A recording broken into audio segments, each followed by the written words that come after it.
Le thème de la conférence était discuter des préoccupations environnementales et des préoccupations santé avec le risque chimique qui est derrière. Donc, ce sont deux aspects, mais quand on parle d'emballage dans le cahier des charges, dans les préoccupations santé, il y a aussi la maîtrise du risque microbiologique, c'est un autre aspect du cahier des charges. Dans les préoccupations santé, il y a finalement la qualité nutritionnelle du produit et la qualité organoleptique du produit, donc c'est une autre partie du cahier des charges d'un emballage que de maîtriser sa conservation.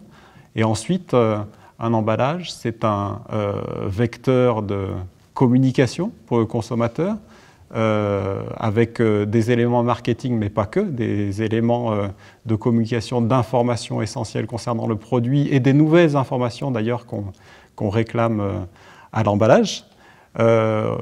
On va réclamer à un emballage également de satisfaire un cahier des charges de propriété mécanique et complexe, j'en ai parlé aussi. Et puis un emballage répond à des exigences de transformation et de viabilité économique dans la chaîne de valeur. Et ça fait partie aussi de ce que l'on ne voit pas, mais qui est forcément intégré dans la réflexion qui amène au choix d'un système qui est optimisé.